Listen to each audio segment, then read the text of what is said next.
ಇದು ಶ್ರೀ ಕ್ಷೇತ್ರ ಕೈವಾರ ತಾತಯ್ಯನವರು ಜೀವ ಸಮಾಧಿ ಆಗಿರೋದು ಇಲ್ಲೇ. ಕಾಲಜ್ಞಾನ ಬರೆದಿರೋದು, ಜೀವ ಸಮಾಧಿ ಆಗಿರೋದು ಎಲ್ಲನೂ ಇಲ್ಲೇ.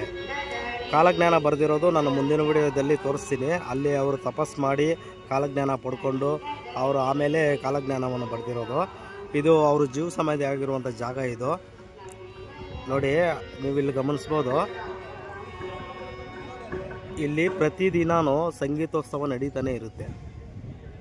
ದಿನದ ಮಿನಿಮಮ್ ಅಂದರೂ ಒಂದು 20 ಅವರ್ ಇಲ್ಲಿ ಸಂಗೀತೋತ್ಸವ ನಡೀತಾನೆ ಇರುತ್ತೆ. ಇಲ್ಲಿ ಗುರುಪೌರ್ಣಿಮೆ ಅಂತ ನಡೆಯುತ್ತೆ.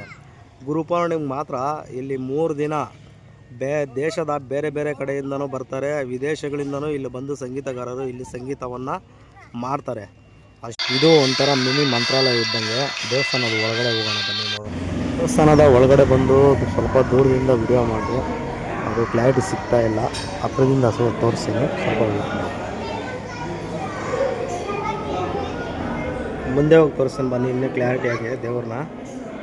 ಇದೇ ನೋಡಿ ಜೀವ ಸಮಾಧಿ ಆಗಿರೋ ಜಾಗ. ಕೈವಾರ ತಾತಯ್ಯನವರು ಜೀವ ಸಮಾಧಿ ಆಗಿರೋದು ಇಲ್ಲಿ.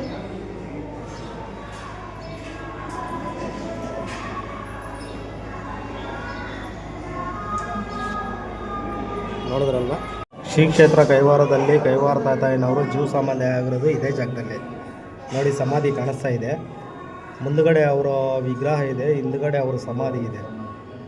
ಇಲ್ಲೇ ಇರೋದು ಅವ್ರ ಜೀವ ಸಮಾಧಿ ಆಗಿರೋದು, ಪ್ರತ್ಯಕ್ಷ ಜೀವ ಸಮಾಧಿ ಆಗಿರೋದು ಇಲ್ಲೇ.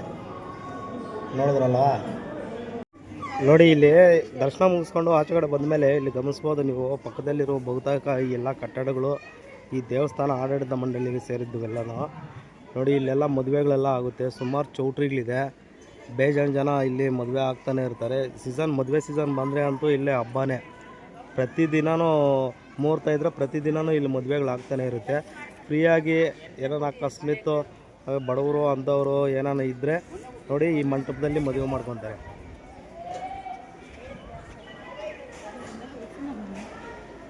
ನೋಡಿದ್ರಲ್ವಾ, ಇಲ್ಲಿ ಸಂಗೀತೋತ್ಸವವನ್ನು ಮಾಡ್ತಾ ಇರ್ತಾರೆ. ಪ್ರತಿ ಶುಕ್ರವಾರ ಮತ್ತು ಮಂಗಳವಾರ ಪ್ರತಿದಿನವೂ ಸಂಗೀತೋತ್ಸವ ಇರುತ್ತೆ. ಇಲ್ಲಿ ಸಂಗೀತ ಮಾಡ್ತಾನೆ ಇರ್ತಾರೆ. ಅಕಸ್ಮಾತ್ ಯಾರನ್ನ ಬಡವರು ಅಂಥವ್ರು ಇಂಥವ್ರು ಇದ್ದರೆ ಇಲ್ಲಿ ಬೇಕಾದರೆ ಬಂದು ಮದುವೆ ಅಂತ ಮಾಡ್ಕೊಳಕ್ಕೆ ಕೂಡ ಇಲ್ಲಿ ಅವಕಾಶ ಮಾಡಿಕೊಡ್ತಾರೆ, ತೊಂದರೆ ಏನಿಲ್ಲ. ನೋಡಿ ಫ್ರೆಂಡ್ಸ್, ಈ ವಿಡಿಯೋ ಇಷ್ಟ ಆಗಿದ್ರೆ ಲೈಕ್ ಮಾಡಿ, ಕಾಮೆಂಟ್ ಮಾಡಿ, ಸಬ್ಸ್ಕ್ರೈಬ್ ಮಾಡಿ.